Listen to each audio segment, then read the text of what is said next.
Learning licence, DL और DL renewal के बाद ड्राइविंग लाइसेंस में एड्रेस बदलवाना, DL replacement, DL duplicate, surrender of COB जैसी परिवहन विभाग की सेवाएं भी अगले महीने से ऑनलाइन शुरू हो जाएंगी। इसके बाद लोगों को इन सेवाओं के लिए परिवहन कार्यालय में नहीं जाना पड़ेगा। हालांकि विदिशा, खरगोन, अलीराजपुर, आगरमालवा, बड़वानी और बुरहानपुर जिलों में लर्निंग लाइसेंस सहित 7 सेवाएं ऑनलाइन शुरू हो चुकी हैं। परिवहन विभाग ने ऑनलाइन लर्निंग लाइसेंस बनाने की शुरुआत पिछले साल जुलाई में सतना और खरगोन में पायलट प्रोजेक्ट के तहत की थी, जबकि 2 अगस्त से प्रदेश के बाकी जिलों में यह सेवा शुरू हो चुकी है। इसके बाद विभाग ने driving licence, DL address change, DL duplicate, DL replacement, surrender of COB की सेवाएं भी ऑनलाइन कर दी है, मगर यह सेवाएं अभी 7 जिलों में ही शुरू हो पाई हैं। बाकी के 44 जिलों में शुरू होने में करीब 1.5 महीने का समय लग सकता है। एनआईसी जल्द ही वाहन पोर्टल शुरू करने जा रहा है। इसके बाद वाहनों के रजिस्ट्रेशन, परमिट, फिटनेस सहित अन्य सेवाएं भी ऑनलाइन हो जाएंगी। ये जो परिवहन विभाग है वो अब कुछ सुविधाएं शुरू कर चुका है ऑनलाइन और कुछ सुविधाएं जल्द ही बढ़ाने जा रहा है। प्रदेश के 44 जिलों में लर्निंग लाइसेंस जो है वो और उसके अलावा डीएल का जो रिन्यूअल होता है ड्राइविंग लाइसेंस का, वो अगले महीने से ऑनलाइन शुरू हो जाएगा। अभी तक जो ड्राइविंग लाइसेंस का रिन्यूअल का काम है उसके लिए वाहन चालकों को परिवहन कार्यालय जाना होता था, लेकिन अब ये सब काम ऑनलाइन हो जाएगा। प्रदेश के 44 जिलों में ड्राइविंग लाइसेंस का एड्रेस बदलवाने का काम भी ऑनलाइन होगा। इसके अलावा मध्य प्रदेश में ड्राइविंग लाइसेंस के रिप्लेसमेंट, ड्राइविंग लाइसेंस को डुप्लीकेट यदि बनवाना है तो ये काम भी ऑनलाइन ही किया जाएगा।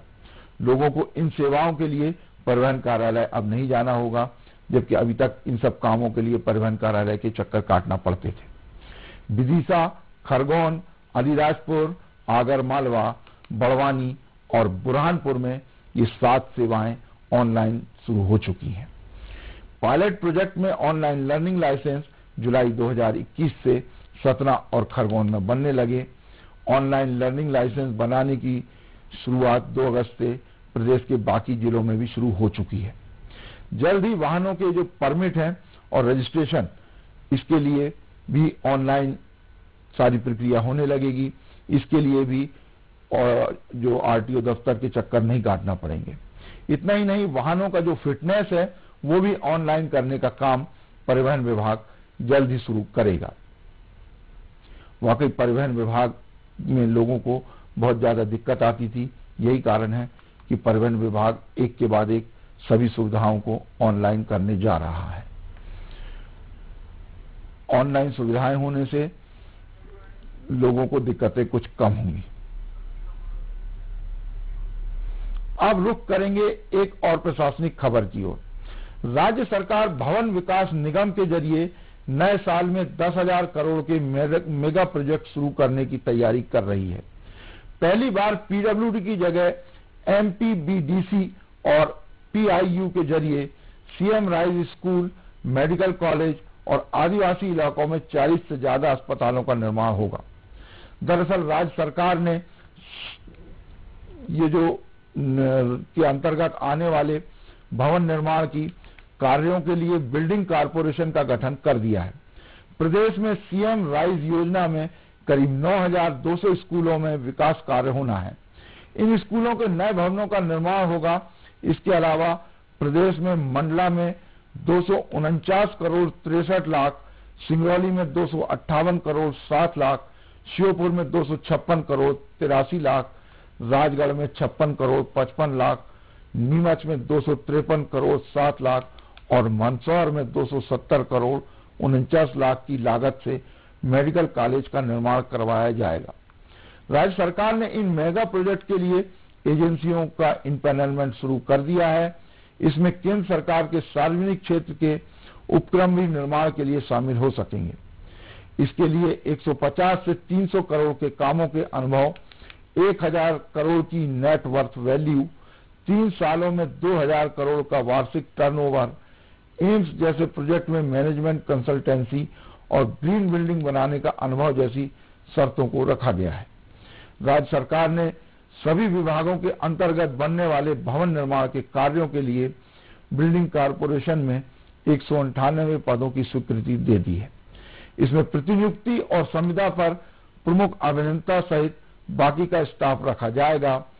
अब स्वतंत्र कंपनी वाला कॉर्पोरेशन और परियोजना क्रियान्वयन इकाई PIU मिलकर ज्यादातर बड़े प्रोजेक्ट के काम करेंगे। राज्य सरकार ने ये जो सरकारी भवनों का निर्माण होता था उसके लिए अब एक अलग संगठन बना दिया है। इसके जरिए अब राज्य सरकार नए साल में 10,000 करोड़ के मेगा प्रोजेक्ट शुरू करने जा रही है। PWD की जगह MPBDC और PIU के जरिए CM राइज स्कूल मेडिकल कॉलेजों का निर्माण कराया जाएगा। MPBDC और PIU के जरिए आदिवासी इलाकों में 40 से ज्यादा अस्पतालों का निर्माण भी होगा। ये जिम्मेदारी भी अब इसी को सौंपी जाएगी।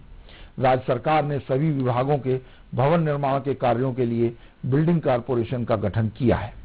मध्य प्रदेश में CM राइज योजना में 9,200 स्कूलों में विकास कार्य होना है। इन विकास कार्यों को भी यही एजेंसी अंजाम तक पहुंचाएगी। मंडला, सिंगरौली, श्योपुर, राजगढ़, नीमच और मंदसौर में मेडिकल कॉलेज का निर्माण कराया जाएगा। इन मेडिकल कॉलेजों का निर्माण की जिम्मेदारी भी इसी एजेंसी को दी गई है। राज्य सरकार ने इन मेगा प्रोजेक्ट के लिए एजेंसी का इम्पैनलमेंट शुरू कर दिया है। मेगा प्रोजेक्ट में केंद्र सरकार के सार्वजनिक क्षेत्र के उपक्रम भी इस निर्माण कार्य के लिए जिम्मेदारी ले सकेंगे, वो भी टेंडर डाल सकेंगे, जबकि अभी तक राज्य सरकार के कामों में केंद्र सरकार को नहीं दी जाती थी जिम्मेदारी, लेकिन इसमें छूट दी गई है। स्वतंत्र कंपनी वाला कॉर्पोरेशन और परियोजना क्रियान्वयन इकाई जो PIU है, ये मिलकर बड़े प्रोजेक्ट लेंगे और इस पर काम करेंगे। अभी तक सभी विभाग अपने स्तर पर टेंडर जारी करते थे, लेकिन अब राज्य सरकार ने एक नई व्यवस्था कर दी है कि जो ये एजेंसी है वही भवनों का निर्माण करेगी।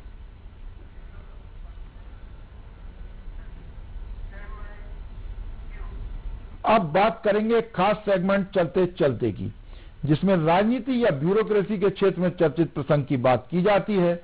तो आज भी ब्यूरोक्रेसी से जुड़ा एक प्रसंग खासा चर्चा का विषय बना हुआ है।